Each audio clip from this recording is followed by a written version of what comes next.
Hello and welcome to Watch for Crappens, a podcast about all that crap on Bravo we love to talk about. I'm Ben Mandelker, and joining me today is Ronnie Karam. Hi, Ronnie. How are you? Hey, what's going on with you?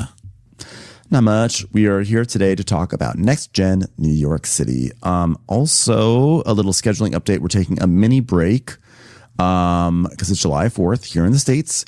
So we're going to have like Thursday, Friday. Well, we're putting this episode out on Thursday, but we're taking Thursday, Friday, Monday, and Tuesday off. So the shows that we would normally recap on those days will not be recapped. But we'll be back on Wednesday with fresh Love Island, fresh Valley, fresh Next Gen New York City.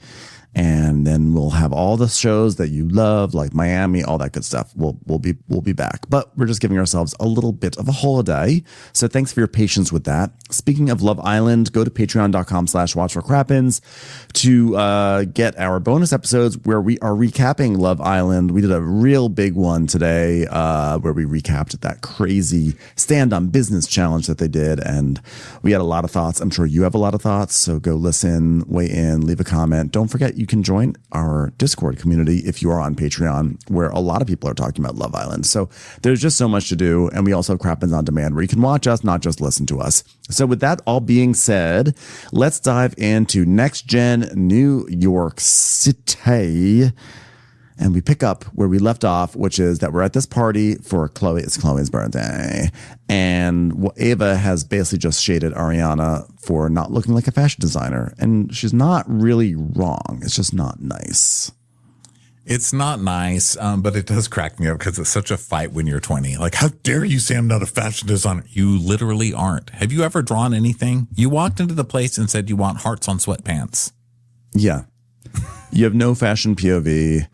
You don't walk into a room with any sort of like distinct aesthetic that like a signature aesthetic that people know what you're about. Like Ava is completely correct, but she's also punching down. And but yeah, it's rude. Yeah, it's rude. You don't really need to do that. Yeah, and like I said last week, I think that Zolciak should just pivot and be like, you're right. I don't know shit. I'm just here to learn. Can your mom teach me anything? Can you get me an internship with your mom? That would be great. There you go. Thanks. That's exactly what Ariana should do. So Ava's like, babe, I did not mean to come for your brand. And I'm too lazy to put my fingers in the air and do an air quote, but that's what I really meant because you don't have a brand. All I said was, I was just surprised that you moved to New York City to start your fashion brand because there's nothing about you that's fashionable or brand aware. I don't know. That's it. And Gia's like, but why? Why is this so surprising? I mean, people come to New York to start things all the time. Brooks is like, I'm severely uncomfortable with this.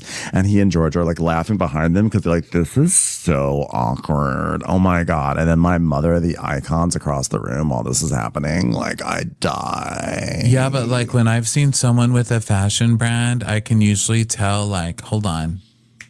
Right away what their point of view is. So I'm like, wow. And Gia's like, but you're basically saying she has no style.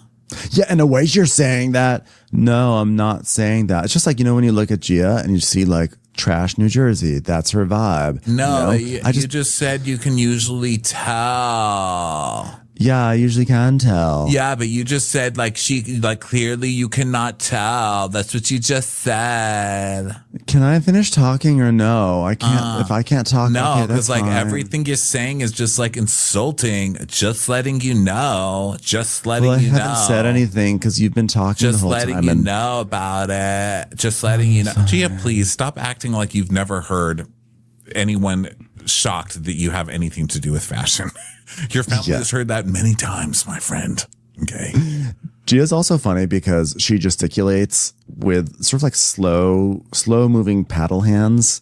Like all her gestures, like she sort of like slowly moves her wrist left and right. It's like watching like an aquatic animal or something. Like she the does this one where she kind of like waves like down, like she waves loves something to on wave. the ground. She's like, ah. She's rubbing a crystal ball or something. Yeah, she's but like, that's everything what you that you said. Yeah. And I think Ava's right here where she's like, yeah, I don't know her, but I know that she has a mouth and she doesn't need Gia fighting everybody's battles, you know? She's like, and now I get that Gia's like standing up for her friends, but Gia, like, you're here for 5 minutes an episode, stand down, you know? Yeah, she's like, I don't need the girl from Jersey to lecture me about fashion thoughts. Okay. She goes, well, if Georgia were to tell me she had a fashion brand, I would be like, cool, makes sense. She has like a certain point of view. It's kind of like Diplo in a diner meets super white skin, you know, like I get that. I see what her point of view is, but I just like bride in the 1920s who died. That's like her thing. I get it. Chalk outline, but only the chalk part. Casper the Ghost, if it was like on a severely restrictive carb diet. I get it. You know, I just don't know what your point of view is because you're just sort of wearing generic fast fashion right now. Or I was like, oh my God. So what I'm saying is like, you just told me it would make more sense if Georgia had a clothing line instead of me. What would her clothing line be? Gross germs from the street on her hands? And Brooks is like, I'm itching to get out of here. And he was like, well, I'm just telling you how I meant it. So like, there's really no point to like yell and scream. And she's like, okay, then like, so you should not install her clothing line then. Yeah.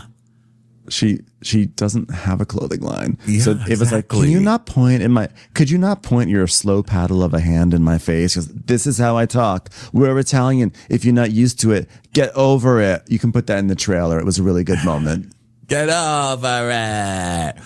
And Riley's like, yeah, Gia's always putting herself in the mix, you know, like, I'm not going to argue about someone else's issue. Okay. So Ava's like, sorry, I hit that insecurity. Too bad you don't have a cute dress to like dress it up in. Yeah. So Ariana's like, I understand maybe the way you could have meant it, but I'm just like trying to tell you how I feel when I talk about it. Okay. So then Brooks is, now like they're like trying to hash it out, but then it's like, happy birthday to Chloe Icon. Happy birthday. It takes 15 minutes for them to get through the song. Happy birthday. And Chloe's 23. Wow. That was iconic, mother. Icon. So now it's the next day and Georgia is with Danny. And she's like, so Danny's the girl, right? So she's like, oh yeah, so for my birthday, I'm going to like do Disney in like Orlando. Cause like I've never been and Omar's never been. So it's like, welcome to Orlando, bitches. Am I right? Can't wait. It's going to be like edgy. Orlando Disney when you're like my age. It'll be like crazy. So ironic. I'm bringing Orlando back. Oh my God, we're going to do like an Orlando themed Orlando party. I cannot wait. So Danny is like, oh my God, so he's going to take you to Disney World. Then you can go to Epcot. She goes, I don't really like apricots, but sure, I'll go. That's not what that is. Okay, whatever. She's like, yeah, it's like Make-A-Wish. Like literally. After a bunch of years doing events for like other people, my good friend Danny and I started our own private events company. And like one thing that's like different about Gen Z is that like I don't think anyone wants to work for someone else or even work. So everyone grew up with the internet and watched kids go our age creating businesses and careers. And my goal is definitely like I don't ever want to call someone my boss again or do anything productive in society, which is why I'm going to have a Gen Z style Gen Z party with Diplo at a Dunkin' Donuts pop-up. Yes, queen, amazing. She's like, unwashed fingers crossed. So then we go to Brooks and Meredith walking arm in arm to go to a showroom to see my light. We are going to get a new outfit on for something. And she says, and Brooks is saying how he's always like styled her and everything. And she's wearing this like sheer thing or whatever. And Brooks is like not a fan of it. Cause Meredith is like, well, I like this piece. It's very much my style. I'm very monochromatic. I'm like, as Meredith Marks monochromatic? That's not what I think of her as like big red, bright colors and different. I think of shoulder pads and sleeves. That's what I think of with Meredith. She's like, yeah, but you're going to love the showroom. It's very much my vibe. He's like, what are you talking about? I invented your vibe. I've been stalling my mom for years, and honestly, I don't know how long it's been, but she went through a period of time where she was doing it herself, and then I stepped in. And the producer's like, were you responsible for the crystal face mask? He's like, no. And I actually told my mom not to wear it, and she said, it's the vibe. And I'm so glad that I trusted her, because what an iconic look that she totally pulled off. So we go to this thing, and she's like, what's my word on the caviar party, honey? And Brooks is like, you should put caviar on your potty. She goes, oh my God, that would be so chic. That would go really well with the bib you told me to put on. I do love being styled by a toddler, especially convenient when you're spreading food all over your body. So then we go to Danny and Georgia having lunch, and Danny's like, so Meredith's party, I'm a little bit anxious because it's like actually in 2 minutes. Like it was yesterday. That's how soon it is. It was like, oh my God, it's like, it's over. It's over. The party's over. I'm cleaning up the party. I'm picking up the dishes. Like it's literally now. Come on. Oh my God, Danny's like the brains behind the operation. She's so professional all the time. She's like the brains and I'm like the germs. Oh, we're so good together. Okay, well, like we got the florist, which is great. I just need to confirm with Meredith that we're down to do a grid post. So I'm like the opposite of that. I'm like not the brains of the operations. Wow, really way to sell your business there. She's the brains and I'm the idiot that doesn't know what's going on and just is goofy. She's like, I do nothing, but I have access to a whiteboard. So a whole room of them. So Brooks and Meredith are talking about how the girls are going to be doing her party. And he's like, wow, you're trying to steal my friends again. She's like, no, honey, they're very talented girls. They want to do a grid post. I mean, taking over the city.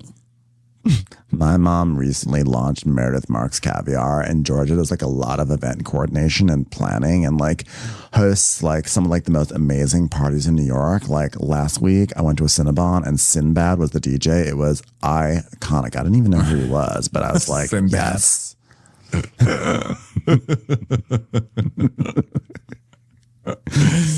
So then Danny's like, oh my God, I have such a good idea for this caviar party. Okay, so you know how like in the South they have Frito pies? Okay, you know how Meredith is like totally Southern? Like she's totally the vibe of the South. So yeah, I was thinking we could do like Frito pies, but like we'll get a big bag of Lay's and caviar pie. Isn't that crazy? That's nuts, am I right? It's like so Southern. Oh my God, like Mama's family. God. It's like the Mama's family of caviar. Meredith is going to love it. Oh my God, that's amazing. Fritos. I didn't even know you like, why would anyone even pay for toes if you can get them for free? That is a great idea. Caviar on toes. Yeah, you can put caviar on anything. Like you can literally put caviar on pizza. And George is like, oh, wow, you're giving me ideas, girl. So now we go back to Meredith and Brooks and they're talking about style and everything. And then we go back to Georgia and she's like, you know, the venues are giving us an amazing deal. I mean, it's basically going to be like all comms. I mean, it's going to be great. And they cannot wait to work with Meredith. It is like so perfect. I think she wants to invite like whoever from the housewife world. So like, we're going to have security because it's like housewives and they're out of control. When did the free toes arrive? And George is like, yeah, she's a great client because like she also like gives you the space to interpret her ideas, which is really great. I think she's going to like a Mama's Family theme, whatever that is. Never heard of it, but whatever. So we see clips of Meredith being wacky on Salt Lake City. And the producer's like, have you ever seen Meredith on her show? I mean, you're calling her chill and stuff. Like, do you know her? And she's like, wait, you mean like her show? Like, I don't have a TV. Is it on TikTok? Because like otherwise. Georgia, I hate to interrupt you in the middle of your interview, but we definitely need security for these housewives. And also Meredith called and she said she wants someone dressed like a Bubba. I'm not even sure who that is, but I'll just have to do my research. So Meredith is picking pieces and Brooks is like, no. Listen, I don't know if you understand your aesthetic. Like with all due respect, like you dress younger and you need to like, you stop dressing like Chloe. And she's like, I'm not old. Stop trying to make me like elderly, Brooks. Also, to be fair, Chloe dresses like she's 40. Yeah, the ages are all messed up in this family. Yeah. Brooks is a toddler, Meredith is a 21-year-old, and Chloe is dressing like she's a working girl. So I don't know what's happening. I don't want to get started on Seth. So Meredith is like, you get mad at me sometimes. He's like, yeah, like literally I do. Like it pains me because you're like my best friend. And if my best friend's wearing something that's not cute, I'm going to tell him. Well, I'll have Gia tell him. My mom and I have a tumultuous work relationship. Well, I don't know why you say that. I think our work relationship is very healthy. I mean, we work for 4 hours and then I put you in your high chair and open up, here comes the airplane, and put some nice Gerber, like mushy carrots into your mouth. I think it's a wonderful way to conduct business. How many other bosses have you had that have driven a train of mac and cheese in your mouth, Brooksy? Okay. Who else encouraged you to take the purple loop off the pole and then the green loop that was below it and then the red loop that was below it and cheer you on every time you took one off and then put it back on? He's like, what, are you kidding me? You fired me last week. She goes, what? I mean, if you're going to tell part of the story, tell the rest. Why did I fire you, Bronx? He's like, because I missed an email about ordering main labels for your clothes. Well, yeah. Yeah. Duh. Yeah, that's a big deal. She's like, well, denim, that could have been sitting there and can't even ship. It's like, well, why don't we like take a breath and you can like try your outfit on and we'll like revisit in a minute. My mom's company is like constantly pushing out new lines of development, skincare, fashion jewelry, denim, apparel, caviar, hammers and nails, those little sticky things that you can put on the wall that you can mount like a poster board, but then you can take it off really easily, that kind of stuff. Bean salad. It's a lot. So he's like, Mom, can we sit and talk? Because like it's hard to talk when you stand. She goes, oh, really? Well, I'm so sorry. Sorry for standing. I don't remember firing you, Bronx. He goes, well, you said find a new job by the end of the month and you're fuming. And like my entire denim won't be here. And so now everything's in hell because of how you handled it. This is a total disregard. I wish I never had you. God, I wish Chloe was better with a calculator. Need I go on? She's like, yeah, well, it was nice. I was being supportive. I'm saying I love you, but...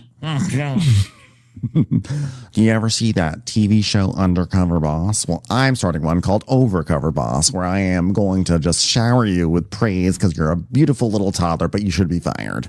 So Brooks is like, well, the text message was warranted, yes, but it wasn't appropriate. So it was like triggering. Oh, God, get over it with your triggering. I want to fire you for saying it was triggering. You fucked up. All the Gen Z words. So he's like, you said I love you and I want to make this work, but this frustration isn't worth it. Well, I don't think that's me. I did emphasize that I love you. And, you know, I mean, how many planes have to go in the hangar before you say I love you back? I mean, I understand your vocabulary is limited mainly to goo goo and gaga, but, you know, string them together and you can emphasize and I can still hear what you have to say. He's like, I saw a horror movie called Mama. And it scared me. Oh, really? Well, it was starring me, and I won an Oscar for it, okay? Because I'm the best one you've got. Now come over here. I'm going to button my shirt. It's time for lunch. It's like, oh, geez. It's time for a commercial. It's time for a Crappens commercial. So then Ariana's like, I'm living in New York City. New York City is so different from other cities. I'm obsessed with New York City. I love the smell of pee. Like they have sidewalks here. It's crazy. You walk places. There's cars on the road. New York. And she's making like a little video that's like, this is how I put on makeup for my brand. And she's just like sitting on her toilet doing it. It's like she's the only good lighting she can get is if she straddles the toilet. So then we go to Ava getting her hair and makeup done for a photo shoot. And she's like, yeah, I have to work for my money and pay my own bills. Which I don't know about that because Dame went broke and she had to move out of her $10,000 a month apartment. So I'm not sure how true this is, but I like Ava, so I'll go with it. And she says her dad is a serial entrepreneur and he's been pushing the idea of her being the boss of her own company. And also her mom's Rachel Roy. So you might think I'm just living off my parents, but that's just not the case for me. I'm living off the reputation of my parents. So that's free. Yeah. And then we have Georgia. She's like planning this big event. She's like, we have a photographer coming as well. It's like amazing. And then we go to Charlie and Dylan's apartment And they're like, just kind of like, being bros, they're sleeping and whatever. And then we hear from Dylan, and Dylan's like, yeah, before moving to New York City, I would say I was in bed most nights by midnight and 1. And, but now I've been going out a lot. I mean, I went to bed at 6:30 a.m. last night, and we see them like partying and everything. And he's saying how like living with Charlie's fun, but it's like too much. And then we see what we think is just going to be like some stupid little thing where Charlie's like, hey, Georgia, it's like a text exchange. He's like, remember the speakers you borrowed? Are they retrievable? Because I'll just like, do an Uber package or something, get like for the Caviar party. Can we do that? She's like, oh, yeah, totally. Like, I'll just ask Cooper for the tea. Yeah, no problem. Like, y'all get your speakers. Yeah, I'll ask Cooper to ask Tara. Yeah, so don't worry about it. So I don't want to ask Tara specifically myself. I'll ask Cooper to ask Tara. Riley comes to what's her buns, the Zolciak apartment, and Hudson is trying to light the oven, but he's trying to light the stove. And she's like, have you ever been in the kitchen before? And they're like, no, this is like literally how you have to do it. You have to light the stove to light the oven. It's crazy. Guys, I have the same range as Ariana Bierman. I was like, really, that was like hard for me to be like, wow. But that's the one. I think I've complained about it before. It's very, very fancy looking, and you think, wow, what a luxurious range. And it is the biggest pain in the ass. Like when they were trying to start that thing and they're trying to figure out, is it on, is it off? I felt for those kids, because that is my daily life. You sit there, it goes tick, tick, tick, tick, tick, tick, tick, tick, and then it lights up, and then you check on it 5 minutes later and the fire's gone out. It's like, no, don't feel like operating today. Cause like it got like a draft. I was like, no. And then it's like, you don't know what temperature it is, cause it just sort of gives an approximation, and you put your thermometers in there, and it's like, is it hot? Is it at 350? Is it at 320? Is it at 400? You never really know. It's all very nice and fancy. It is a nightmare. Do not get a Bertazzoni ever, ever, ever, ever. A Bertazzoni. Yeah. Yeah, they suck, I guess. Fuck those things. They're fancy, but annoying. It should be easy, I got one. It's not fancy. It's like some Samsung something, but I have a gas range, which I like, because if the electricity goes out, at least you can, grill a tortilla. But if the electricity goes out here, which it has, you can't turn the oven on anyway, because it has an electric lighter. And even if you light it with a match, the gas won't come out unless it's been lit by the electric lighter. It's so stupid and fucked up. It makes me so mad. And the other thing about the Bertazzoni, because again, the house we got, it came with it. It's not like we're like, ooh, let's get the Bertazzoni. Like that just is what came. And I was like, oh my God, how nice. And it looks all nice. And the inside of that oven is so small, you have to take out 2 racks in order to put in just a standard size Dutch oven. Like a Dutch oven does not fit on like you just can't fit it in there. It's so tiny. It's so finicky. I cannot advocate against this oven more with my heart. So when I saw those kids, I was like, no, you guys deserve something like a crappy GE oven, not something like this. Please don't do this to yourselves. Wow. Yeah. Well, they're screwed basically. Yeah. So they're talking about, what are they talking about? They're talking about how Ariana's feelings are hurt by Ava. And Riley's like, yeah, she's always saying her mom picks out her outfit. So I was surprised she had something to say about you, because if your mom picks out your outfits, then you can't really like talk down on someone else. And Brooke somewhere is like, how dare you? How dare you? My mom just put on these Oshkosh and they fit great, bitch. So basically she's like, yeah, I mean, even if you don't like the way I dress, it's not cool to like talk shit about my brand. I mean, there's going to be hearts on jogging pants. Has anybody ever seen it? No. Mind your own business. You know what? Sometimes I'm sensitive about certain things, and this is something I've always wanted to do. I've always wanted to work into fashion. Cut to 2 weeks ago when Ariana and Hudson are like looking at fabrics, and they're like, is this alpaca? What is this? What is alpaca? Meanwhile, the knob of the stove comes off in Hudson's hand. He's like, which just happened to maybe me. This has something to do with it. She's like, oh my God, I'm in New York. I love New York. We have stoves in New York. This is crazy. This is like a New York stove. So, I mean, I'm good as long as I'm here. Like, it's great, Mm-hmm. So, I'm like, sorry, I just like scene, right? It's a lot. I keep reading through it. I don't know if you could tell the oven. I just kind of like, my mind wandered because I was thinking about that fucking oven. All right, so then we go to Ava meeting Charlie at Slutty Vegan. And she's like, so this is Slutty Vegan. Have you ordered from here before? And Charlie's like, yeah, I don't eat vegan burgers. She goes, yeah, well, we ordered it when my dad was here, but the owner told my dad like they can't really keep up with all 3 locations. So they asked him, could you take over this one and not pay the rent? And so he was like, yeah. So we need some help though. You want to talk to my dad on FaceTime? Talk to him right now. Hey, Dad. I just want to say to everyone, like I've had to work for every single thing I've ever gotten, including the random restaurant that was just given to me. I've had to work for this by just existing. So Dame is like, yo, are you ready to rock? Like, we could open it tomorrow if we want. You want to get down, Charlie? He's like, I'm down, yo. How can I help? He's like, what? And basically he's like, oh, if we need a liquor license, I'll just ask my dad for a loan. He'll say yes. That's so crazy. And I don't think a liquor license is just the money anyway. It's like a lot of paperwork. They're asking you for your expertise as a restaurant person because apparently his degree is in hospitality. He's like, I have a master's in hospitality management, which is crazy because his hospitality sucks.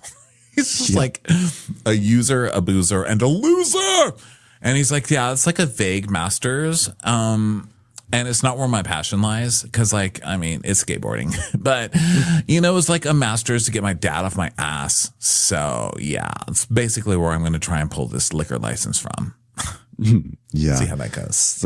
So Ava is like, yeah, my dad always has people coming to him with different ideas. So I never know what's real or invalid. You know what I mean? And Charlie's like, yeah, sorry, hold on. I'm texting Georgia. She still has my speakers. She's like, what do you mean? Yeah, she took my speakers weeks ago and she hasn't returned them. And I've been asking her for days. I'm like, how can I like lean into hospitality without speakers, right? I want that shit, yo. It's annoying. You're not getting your liquor license until I get my speakers.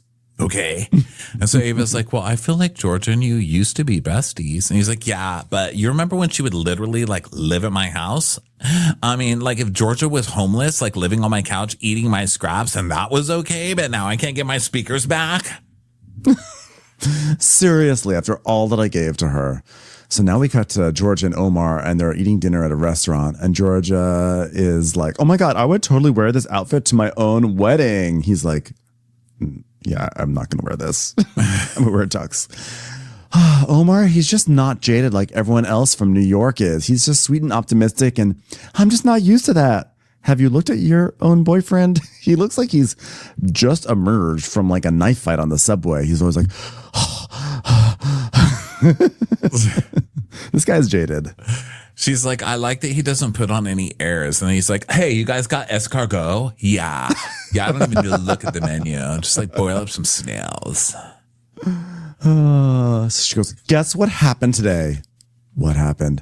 So I rolled up to the venue today, like right before the walkthrough, literally expecting to like meet the chef, meet the owner, and get this. It's all like cemented. And then we see Georgia showing up to this venue, which looks like just like a door to a house, and there's a sign on the door that's basically like, this place has been evicted. And she's like, what? Outrageous. Let's have an eviction theme party.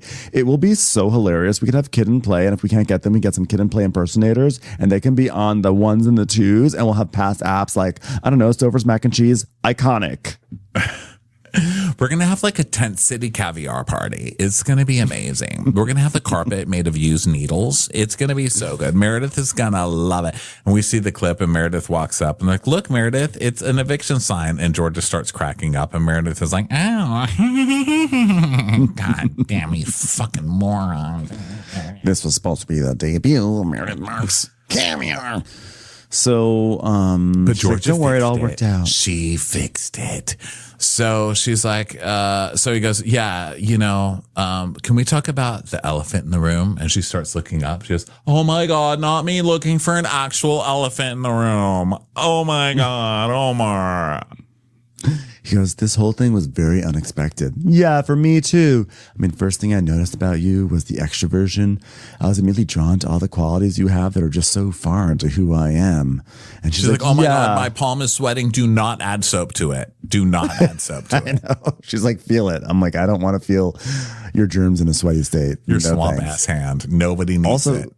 What is the elephant in the room? He says, can we talk about the elephant in the room? Like there's some sort of thing that happened, but all he's saying is like, wow.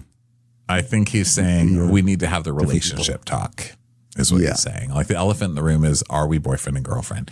So he's like, you know, like you've cited reasons that you don't want to maybe close it off, but like I've known you for 2 months. Like maybe I'm crazy. And she goes, well, the thing like I'm struggling with is like when you tell me I love you and that I know that you said that to some girl you knew for one day that you loved her. And like to me, that screams bullshit, Omar, you know? And like, you know what I hate more than bullshit?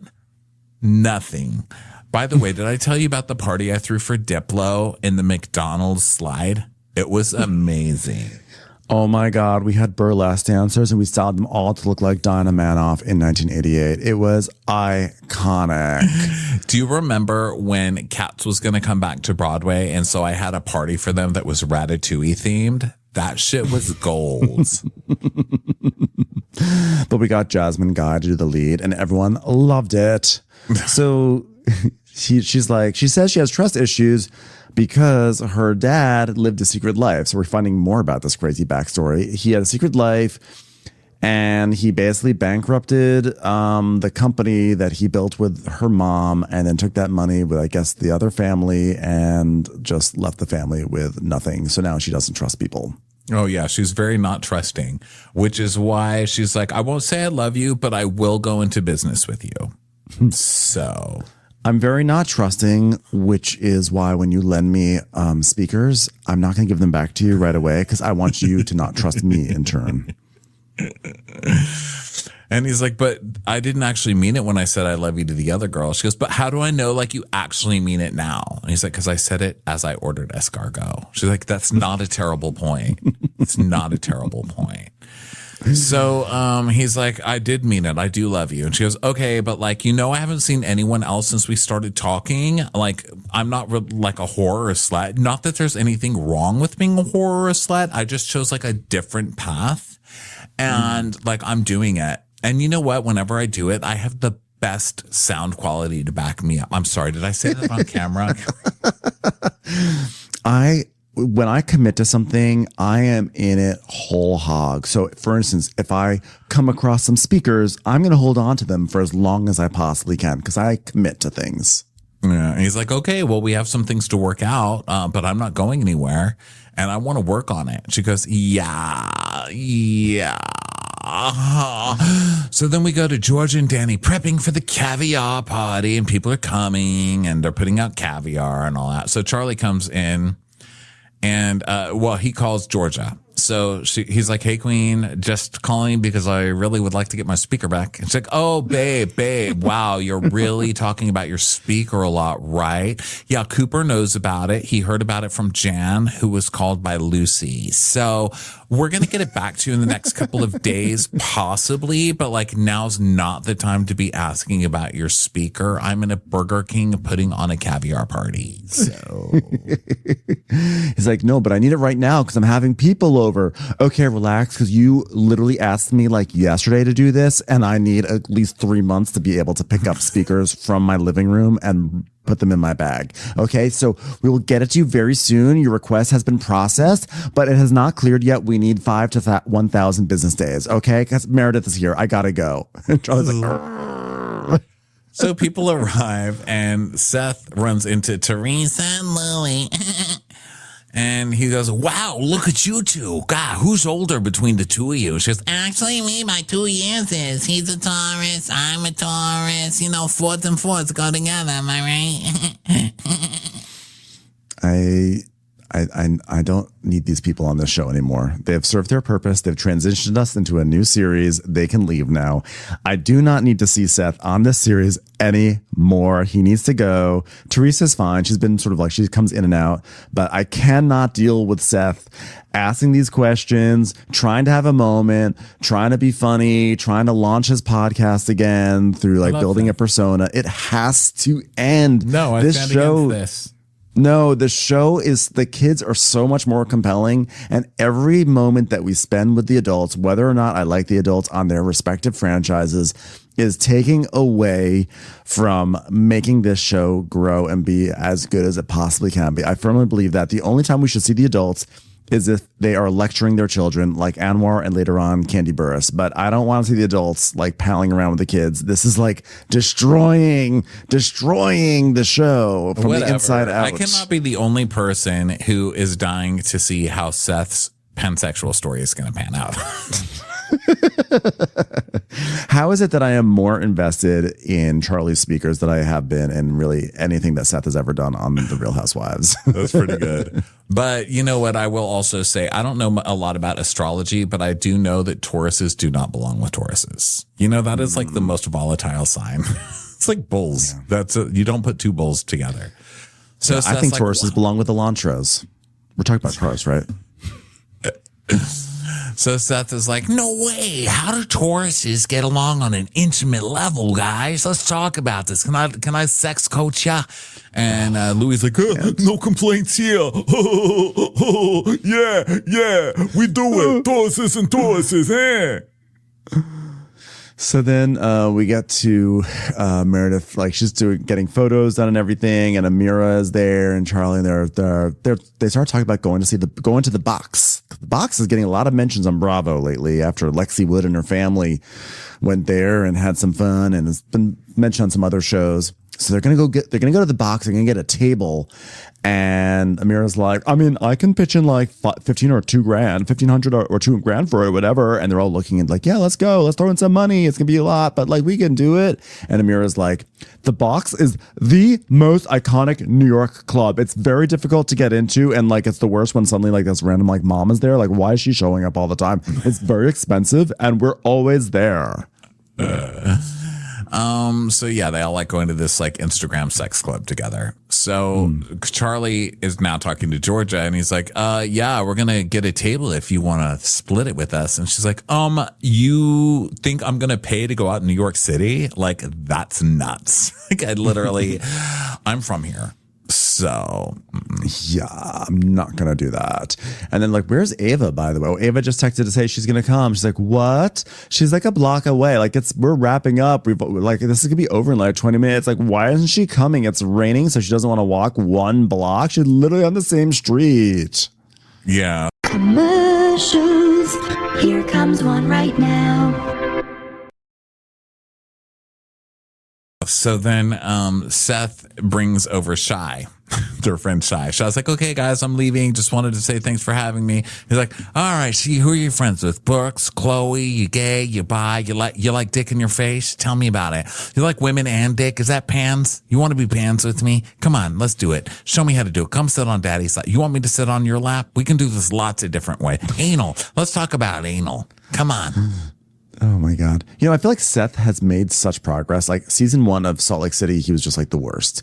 And he had some rough seasons there, but he got better and better and better. And then we've all grown to like Seth. I think this show is a massive regression for him. I can't sit through these scenes with him, like just trying to like down with the kids. And they're all like, I think it's like so cute. He's just a dad trying to like relate to his kids. He's like, I mean, it is very dad. Hey, like, Shy, like I just want to be a pans. Okay, how do I do that? You know, switch hitting. You know, baseball. You don't. Are you gay? You gay or you pans? Am I allowed to say that, honey? Am I allowed to say it? All right, just tell me where you like the dicks. Okay, I'll take them wherever. I'm here. I'm just here for the kids. Whatever you need. So Ava arrives meanwhile, and Brooks goes and says hi to her, and Ariana says, Ava sent me a text saying I would never look down or speak bad about a woman trying to start a business. Well, you did. And I don't hate Ava. I just think that what she said spoke volumes about who she is.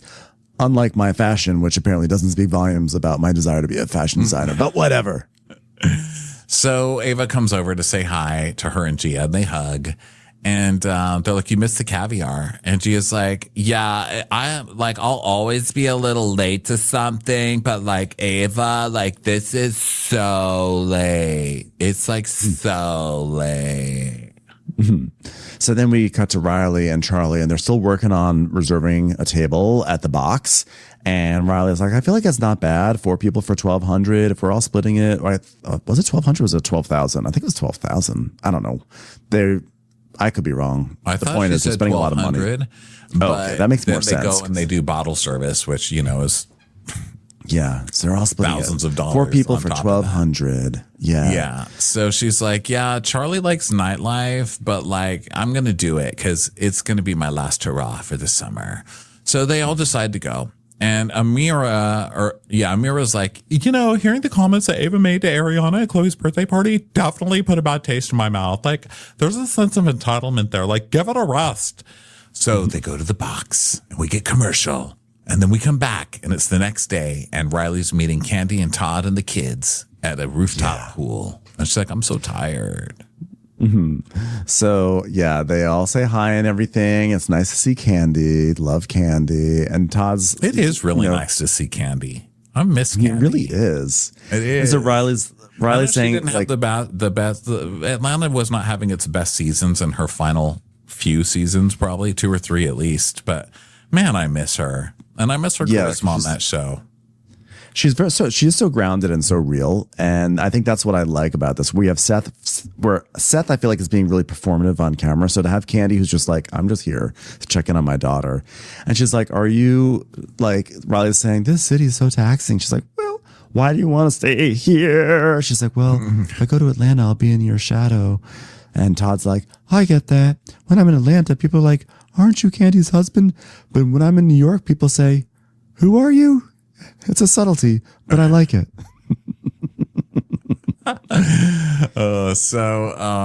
He's like, so, what's going on in your friend group? That guy you had a problem with? And she goes, oh, now he's mad at me because we went out and he said, let's split a table because we went to the box, So then Charlie comes and brings like 10 girls and I had nowhere to sit. And I'm like, Charlie, you've got all these girls. Like, we don't have space. You guys are drinking all the alcohol. I mean, literally 1942 bottles. So it wasn't cheap. And Candy's like, I'm paying for 1942 bottles. She was like, what? And she's like, well, I paid them. She's like, how much was it? It's like 14,000. She's like, 14,000. She like, she starts hitting her. She's like, I'm not as paying she for that. As she should have. Okay. Ridiculous. Outrageous. Yeah. So her part was 7,000 and Amira's going to split that in half, but that's such bullshit. And Charlie is that guy who's like, let's split it. And then we show up and I'll bring 10 people to drink off our tab and charge you guys for it. No. Yeah. That's such bullshit. That is such bullshit. I also just want to say real quickly before they started talking about this and before Ariana showed up that Candy is like, so what do you want to do with your life, Riley? And she goes, I want to be a DJ. And the look that Candy gives her is like, I put all my time and energy into raising you and giving you all the resources so you could do something with your life and you want to be a DJ. I loved it. I loved her just extreme disappointment in that moment. Oh my gosh. So then we go to Charlie, who's, speaking of disappointments, Charlie's just skateboarding around town and he's on the phone with Anwar. And he's like, Dad, just let me finish the pitch before you say no. It's like, oh, you pitch now? Oh, really? Because last time I saw you with the ball, it was constantly being dropped. Okay. I've never seen you catch anything in your life pitching. Give me a break. Oh, you're going to get a touchdown now. Good luck with that. No, Dad, listen, I just need some stuff for my house. Okay. I need patio furniture, silverware. I need to pay people to hang TVs. My point being is, can you just add $5,000 to the loan? Oh yeah. Why don't you add 5 pounds to your weightlifting rack so you can have better body like your roommate? What a loser. Skateboarding around town. You're getting 10 grand a month and you're still calling Daddy for more money to get Craigslist to come hang a TV. Loser. This guy is pathetic. So then Dylan is there. You can see Dylan's starting to really hate Charlie. And he's like, man, I've never been on the east side. Can you skate over here? And Charlie's like, yeah. It's like, wow. By the way, did Riley pay for last night? I want to know if she paid for the table. And Charlie goes, no, she did. I mean, I assume that's why she felt entitled enough to say she doesn't want our money, which I wasn't mad at, by the way. That's for sure. I was like, say less. That's weird. So she denied his money? That's weird. I don't know. He's like, yeah, bro. Like Hudson had to eat an $8,000 charge because Riley was like, we don't need your money. And Hudson's like, bitch, I want some of that money. Come on now. So I guess Riley was probably mad at Charlie and was like, I guess it was like some weird flex. I don't know what it was. I would not have not made Charlie. I also don't believe Charlie. So we'll see how this plays out. Oh, you think that Charlie maybe told his friends, like, yeah, apparently I didn't have to pay because Riley said she should cover everything. So that way he doesn't have, like, his lies. Or he was probably saying, like, I'll pay for it. And she's like, it's not about the money. And he's like, okay, then I'm not going to pay it. I mean, I don't know. I just don't trust Charlie, you know? No. So then Dylan's talking about how frustrated. hard it is to be friends with all these trust fund babies, you know? And he's like, it's fine until I get stuck with the bill. I mean, this guy owes me money too, you know? And Charlie's like, yeah, I mean, like, we've been spending a lot of money, but like, I'm close to as happy as I could be though, frankly. Yeah. So, yeah, you do. You are. You don't have to do anything, Charlie. Yeah. So Dylan's like, yeah, I just want Charlie to have a goal, have something that like he's excited about. Like, I don't know, like maybe he can do foot content for OnlyFans, or like, I don't know, he could do some shower jerk off thing. It's just like he needs to come up with an angle. Yeah. He's like literally having this conversation with Charlie. Do you think it was easy coming 5 times today? No, but I did it. Okay. Barely even move my hand right now. Jesus Christ. Charlie's like, wow, all this talk about having to get our shit together is a lot. Let's go home and play Xbox. Okay. Bye. Yeah. So then we go to some of the other kids having dinner, and Charlie is texting Georgia about the speaker still. And Brooks is like, oh my God, seeing you with the phone is like weirding me out. She goes, really? Like, I like this new look for me, honestly. He goes, yeah, because like Georgia didn't have a phone for a month. So it was really rough. She spent a month after that first episode without a phone, and we see her in a club with a laptop. Like, why do you have your laptop? She's like, because that way I can text my man. It's like, and then it turns out that she didn't. I don't think she was looking for her phone, and she finally looked under her bed, and there was her phone.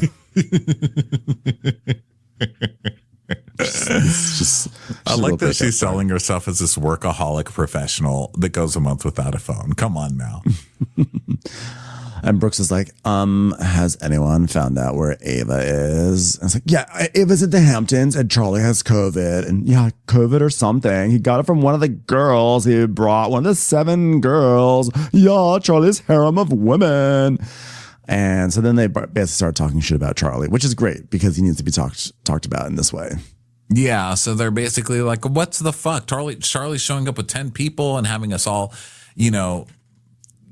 pay for these people. And then we find out Kevin goes, yeah. And then he was like, no, I don't have a card. So I'll like Apple Pay, whatever. So yeah, you really tried to pay, huh? So George is like, yeah, I mean, is this like more exotic stuff? Like what the fuck? And Amira's like, well, I don't want to add to the fire, but he did the same thing to me in the Hamptons. And so now talking, they find out that he owes everybody money, and he owes his friend Dylan, who's not a trust fund kid, $4,000. Yeah, this kid Dylan has like, that's a lot of money to cover for someone. And like, again, Dylan's just like a guy, was he from like the Midwest, like a wrestler from Midwest who's doing OnlyFans? Like Charlie is so awful. Like he is so vile. Like you're both a rich kid, but you actually don't come with any of the perks of being a rich kid. You actually still use other people, and you owe people money while being a rich kid. Like that is, you can't be both. Like if you're going to be the rich kid, you got to have the money to back it up. And he's on the phone begging his dad for an extra $5,000, which he's not going to use to pay anybody back. Little asshole. Yeah. So then George is like, I know how much his dad gives him per month. Like, I know the number. So Riley's like, how much? She's like, well, I'm not going to say. I'm actually like getting worried that something's going on. It's like a little concerning. Like, I don't know if you guys have heard about this, but like, there's a chance that there may be a rich kid in New York City who might have a drug problem. I don't know. He's drinking and treating 10 girls to bottles of 1942 and doing a lot of coke. So Brooks is like, yeah, I remember when I was like, how are you feeling about your 30th? And he got so weird and defensive. And he's like, Amira's almost the same age as me. I'm not the oldest. She goes, how dare you? How dare you? I'm not the same. I'm like 22. Well, I mean, 27, but whatever, fucking bitch. So then they're like, by the way, Brooks, you have a big birthday coming at the big 2-5. He's like, yeah, the birthday for me is horrible. I'm in that like midst of a quarter life crisis, because like being 25 is just a reminder that like then I'm 50 and then I'm 100 and then I die.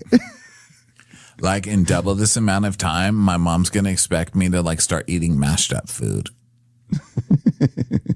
So Gia's like, I feel like we should do something fun. I know I'm constantly talking about the Jersey Shore, but like, why don't we do the Jersey Shore? And they're all like, Brooks was about to be like, guys, let's go to the Hamptons. So Jersey Shore. Great. Can I just tell you, nobody except Amira in this group, or Ariana, not Amira. Ariana is like, wow, that sounds fun. Everybody else is like, gross. Well, Georgia goes, oh my God, that'd be so fun. But Georgia is only saying that because she's like, that's so ironic in camp. Like, I'll be like, we totally went to the Jersey Shore. We had like a Jersey Shore party. Did we skip the part where Georgia was talking about like with Danny, they're talking about concepts. She goes, guys, why don't we have like a birthday party themed birthday party? Yeah, it kind of like bowling and it kind of like streamers. It'll be like birthday party themed, but it'll be a birthday party. Yeah, we could have like balloons. So a birthday party? No, birthday party themed. We can have like a cake. We could sing. It's going to be crazy, you guys. That'll be $19,000. Thank you. So then we go to Brooks, Ariana, and Shy sewing. And Ariana's like, oh my God, I'm in New York. It's like amazing. New York is crazy. I'm in my 20s, and the 20s is about like finding yourself, and I'm finding myself in New York. Yeah, it's great. It can be hard sometimes, but like you're supposed to feel like you have it all figured out. It's amazing. Now hold on, I'm gonna go into my studio to do more content on my toilet. So then we go to Brooks, and he's like, this is why it's so important to be in New York, because the city has everything for you to figure out what it is you want to do and who you want to be. Yeah. And like, what's the craziest thing you learned about yourself? I learned that I was attracted to men. I was like, it took New York City to pry that out of you. Wow, you were late to that party. But he's like, yeah, I've learned that I need Shy to sew everything for me because it's still literally happening. So they're like, yeah, you have to go to New York in your 20s. Your life is fucking over. So then people then are some hula moving with this along. weird. He has some like high tech hula hoop. He's like, I love to hula hoop. And That it's was like so hula hooping. It's like a weird like hula hoop simulation, and it's like this thing on a string that goes around your waist, and it goes flying off his side onto the wall. I was like, you have And one his job, hula boyfriend hoop. is just looking at him like, oh my God, I'm dating. This is what I'm doing to be close to Meredith Marks. He looks so silly in this thing because he's like bent over and he's just like, his boyfriend's so cute. Love you. Call me. So then Omar and Georgia are walking around and they're making a list about their meeting. He's like, I brought the whiteboard. She's like, that is so big. He's like, but I love you. Stop. So then Charlie texts and he's like, please, please, please, Uber package, speakers, immediately. I need the speakers. I need the speakers for the no people who are coming over. Come on, dude, I need your speakers. And so the He's going to be producer's like, selling that to put up his nose or some shit. That's Why right. would someone who's getting 10 grand a month need, you can go get a freaking Echo for $20. yeah, this guy's ridiculous. So the producer says, can you just explain the fucking producer, the speaker thing? And he's like, okay, here's what happened. I mean, she actually asked everyone, hey, can someone please bring a speaker? And I went out of my way to say, hey, I have one. Let me bring it for the party. And we see footage of her getting the speaker. And she has an excuse. And she's like, I can't get it back to you today. The next day I hit her up. She's like, can I get my speaker back? And she still won't do it. Now, he's right. Like, this is bullshit. I can't stand people who are like this. If you loan them something and then they will not give it back to you, like, she is totally that person. And those people drive me nuts and I can't stand it. But in this case, I'm totally down for her making him nuts about the speaker. Well, yeah, because it's Charlie, but he is right. That's fucking rude.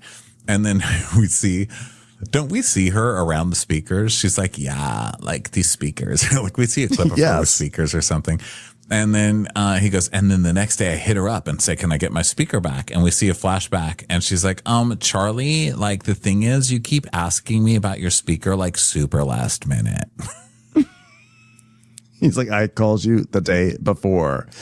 Charlie spends his days smoking weed and skateboarding and watching South Park and then going to a club at night. Like, that's a typical day in Charlie's life. And like, sometimes instead of skateboarding, he'll ride his electric scooter. And I'm lucky I fell into a career that I love doing, because I don't think Charlie has come even close. He doesn't need to figure that out. He gets an allowance from his dad every month. Like, the only thing is like, Charlie's turning 30 and I think that changes things for people. And I don't know, I'm not 30 yet, but I would imagine it does. So that's my way of saying he doesn't deserve reserve his speakers back until he gets a job. She's like, that's he only essentially cares what she's about his saying. speakers because he's going through a midlife crisis because he's old. So I'm not playing into that, okay? Yeah, and Dylan's talking about, now Dylan's saying like, yeah, I got to go on my grind. I got to get back to work. Got to be more focused, okay? I don't want to be one of those people who has potential and squandered it because I had this stupid rich kid from like a movie who ruined me. So bye. And as everybody talks shit about Charlie, we just see him skateboarding down the streets pathetically. He thinks he looks all cool, but it looks so sad, you know? So then Georgia and Danny are having lunch, and she's like, I'll have a Shirley Temple, ironically. Thanks. Oh, should I have asked for that spiked? That would be crazy. That's like Danny's so like, Gen Z in New York. Like, who else would do that except my like God. Gen Z? Totally, Georgia. Honestly, that would be like a really good idea, like a cool idea for an event, like children's food, but put it on its head. Like put alcohol in children's food. Should we have alcohol in kids' food? I love it. We should get kids drunk, just like shit-faced drunk. And this is where Georgia says we should have a birthday-themed birthday party, like a ball pit, a bouncy castle, a big sheet cake. You know what I mean? Like that's just a birthday party, but fine. So Charlie comes and he's like, yeah, hey guys, Ava and I are talking about doing some shit at this vegan restaurant that her dad wants us to make into a club or something. Yeah. And she's like, oh, really? Why are you involving us? Like, you literally do nothing. He's like, honestly, Georgia, I'm regretting the more that I'm involved in my life these days. Quite frankly, she goes, yeah, I feel the same way. And she's like, dude, you got your speaker back. Like, what's the deal? It's like, yeah, I did. But the disrespect and your lack of caring about that speaker, it is unforgivable. Yeah, she goes, you're immature. And he's like, dude, shut the fuck up. Seriously. Like, I'm not going to sit here and listen to this shit, dude. Like, the world doesn't revolve around you. We had an agreement, okay? By Monday, speakers by Monday, you broke it. You broke it.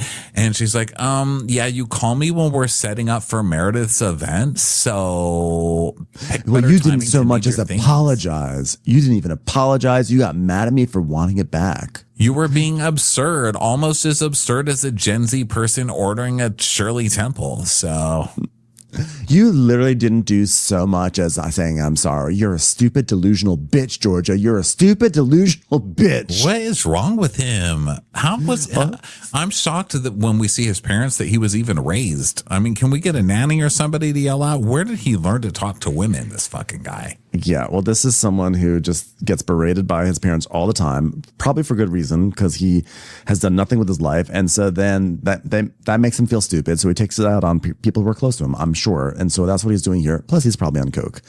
So if I was friends with Georgia, I would give her one of those little machines with like one of those little keychain things with different buttons. And then every time you press it, there's a different sound effect that comes out. And I would just fill it with Anwar quotes. Like, you're a stupid bitch, Georgia. Oh, really? You're the stupid little bitch-ass motherfucker who doesn't even remember what floors you used to stop on before it went to penthouse. Stupid. Owned. Stupid. You got pooned. You got pooned right now. Hey, Charlie, just want to let you know. Georgia gave me your speakers. Ha ha ha ha. Try to get them. You could retrieve them if you remember what floor you were raised on. Ha. What are you? You get money from your fucking dad, like 10 grand a month because you're pathetic and you never had to work a day in your life. He goes, yeah, guess what? You're fucking dirt poor. Oh, really? Oh, really? She's dirt poor, huh? How come you need speakers? Because you can't even speak. Stupid. Nobody even knows what you're saying, dumb face. Quiet, keychain. Georgia, you're here because of me. Well, you can't. You're going to call me dirt poor? Are you serious? Just because I have dirty palms doesn't mean I'm dirty poor. And she's like, the fact that I have to work for a living bothers you? He goes, yeah, you're here because you're on this TV show because of me. She goes, you're fucking pathetic. You're almost 30. You're a joke. Hold on. Boop. I would rather get my nutsack stuck in jean zipper again than ever look at your stupid face. I regret the moment sperm ever came out of me and hit an egg. Okay? Look at you, so pathetic that you have to have arguments with dirt poor people instead of other rich people. You're sad. Boop. If you wanted to argue with rich people, we had plenty of them to raise you that you could call stupid bitches. Don't do this in public, you loser. Bloop. Also, why do you have so much oil and vinegar there at your table? Too much. Don't need it on your salad. Dude, now you're fat stupid talking to poor person. Bloop. Why do you have such poor people condiments? I raise you to have better condiments. So he goes, yeah, you know what? If I was your man, I would slap you. And she's like, what is that even? Why does it have to get to violence, Charlie? God, everyone fucking hates you, Charlie. You dig your own grave. Danny's sitting there like, no one, you won't even need a grave because you'll be flattened all over the front of a subway train when I push you into it, stupid head. oh, poor Charlie. You know, when he dies someday, he wants his ashes scattered at sea. Too bad, because I'm getting mine scattered at ocean, just a little bit bigger. Sorry, you lose. So Charlie leaves. These two really went at it. I mean, this was crazy. It was my God. vicious. And Georgia does not even skip a beat. She's like, whatever. What a loser. I know. And Danny is like, oh my God, that was a lot. Wait, should we have a rich kid theme party? I think that'd be great. This fight was so nasty, and it's exactly what we think of when we think of like the rich kids in New York City having these kind of fights. Like I was like, this cannot be real. Like this was, and I'm not doubting the authenticity of it. I'm like, I just can't believe it. It's like, this is like gossip for real. But good for like Georgia. She went right toe to toe with that guy and didn't give a fuck. Yeah, she shut him down. And he's that kind of guy who gets mean with everybody because he's insecure or whatever. And she does not give a fuck. She's like, I can go toe to toe with you. He's like literally a stereotype from some poorly written movie about rich kids in New York City. Like he really does say the things that you don't really think rich kids would really say, but he actually is saying it. Like anytime you see those movies where it's like the rich bully who's like, whatever, you're just like poor. You're like, people don't, even the rich kids don't really say that, but actually it turns out maybe they do. Yeah. Really, really, really gross. Which of the, I guess he's not part of the Brat Pack. I'm trying to think of the 80s actor he reminds me of. I thought he was in the Brat Pack, but he's not. He's not Anthony Michael Hall, Emilio, Rob Lowe, Andrew McCarthy. He's none of those. He's always a little bit like Emilio, just a little bit. Yeah, but it was a guy who was blonde, and he always played the villain in those movies, like a preppy villain. Yeah, there's always a bunch of those. But he's famous now. He was in. He had his own detective show. Oh God, it's gonna make me crazy. I'll come up with it someday. Yes, it was Monk. He's so Monk right now. It was not Anthony Michael Hall? It's his own detective show. He's famous now. Yeah, for a while. He had that show where the girl worked in the FBI, and he was like, it was like a Silence of the Lambs ripoff, and he was James Spader? James Spader, yes. He would be played by James Spader in the 80s. Yeah, he would be. Good call. So thank you for that. Yeah, because that would have made me fucking crazy all day. Thank you so much for being you. And how dare you erase James Spader from the Brat Pack? He totally was part of the Brat Pack. He was? 100%. Well, I didn't erase him, but Google did. You know, he is very much a part of that whole group. I thought he was, but he was not included on the Google. Okay, so Danny's like, oh my God, that was next level. What type of speaker was it? She goes, it was like some $200 Bose speaker. What a fucking loser. I mean, you pretty much just get that at the supermarket is like next to the Reese's Pieces peanut butter cups, right? God. So Georgia's still going. She's like, calling me poor? Like, I pay my own rent. If you didn't have daddy's money, you'd be on the street tomorrow. Like, wow, crypto trader? He's probably made $300, okay? He brings girls out, doesn't have his own credit card because he can't. And then he has other people cover the bills. Fuck that guy. I mean, you would have thought like, you know, you fucked his brother or something. She's like, yeah, like literally like fucked his mom. Yeah, like fucked his dad. Yeah, like fucked his aunt. Yeah, fucked his uncle. Yeah, like fucked his cousin. Are there any other family members left to fuck? No, I don't think so. Okay, we did a good job with that. Fuck this maid. I wouldn't go that far. I'm not that poor. And Danny's like, that was so unreal. I'm putting it on the grid. She goes, yeah, like literally insane. I'm done with that human. I'm done. It's going to be great for Charlie to watch this back and see how his friends, that like when they talk shit about him, they really go in like, yeah, he doesn't fucking do anything. He just lies around. But he won't hear it, of course. He'll just be like, they're all just fucking jealous because they're poor. They don't understand. Yeah. Good times. A total loser. Well, thanks everyone for being here. Have a great long weekend, and we will catch you next week. Bye, everyone. Bye, all. Watch what Crappens would like to thank its premium sponsors. Ain't no thing like Allison King. It's always a party on Allison Block. Our way is the Amber way. It's the Foster and the Furious. It's Amanda Foster. She can run my country. It's Angie McGovern. It's always automatic with Ashley Auto. Put your hands together for Carly Clapp. Get on the right foot with Chrissy Offit. She's not just a Sheila, she's a Daniela. Etchels. We never miss her call. It's Diane Call. Aaron McNicholas. She don't miss no trickolas. Hava Nagila Weber. You'll never hide from Heidi Eleanor Jones. I go, you go, we all go for Hugo. Jamie. She has no last namey. She's our kind of mess. It's Jennifer Messer. Sipped some scotch with Jessica Trotch. She's our favorite streamer, Caroline Peacock. Kristen the Piston Anderson. Get a bee in your bonnet with Lacey B. K Sarah, whatever will be, will Lauren Silsby. Bringing the funk, it's Leslie Plunkett. She gets an A from us. It's Lindsay D. Let's give a kisserino to Lisa Lino. Fresh as a daisy, it's Maisie McHenry. We love her on the rocks. It's Melissa Cox. Megan Berg. You can't have a burger without the Berg. This is Livin' with Michelle Vivian. I love ya, Olivia Williamson. Tastier than Flanderson, it's Rachel Manderson. She sure is swell. It's Raquel. Yes, we canna, it's Savannah. Cast a spell with Shannon Spellman. Let's share with Sharon Eldridge. Darn Skippy, it's Tippy. The Bay Area Betches. Betches. And our super premium sponsors. She's VVIP, it's Amanda V. Can't lose when you're with Amy Baldwin. Somebody get us 10 cc's of Betsy MD. We're taking the gold with Brenda Silva. Let's get real with Caitlin O'Neill. Don't get salty with Christine Pepper. Can't have a meal without the Emily Sides. Let's go into the woods with Guy Tubbs. It's our queen, it's Queen Laifah. Nobody holds a candle to Jamie Kendall. Hail the Cork Master, the Master of the Cork, Jennifer Corcoran. We got our wish, it's Jen Plish. She's not harsh, she's Jill Hirsch. Knock, knock, knocking on Katie Manock's door. My favorite Murdo, Karen McMurdo. We love him madly, it's Kyle Pod Shadley. In the study with a candlestick, it's Leslie Peacock. We're ride or die for Lisa Ryder Barron. She's a whiz, it's Liz Sarthy. Always killing it, it's Lola Alkalani. The incredible edible Matthews sisters. She eases our woes, it's Melissa St. Rose.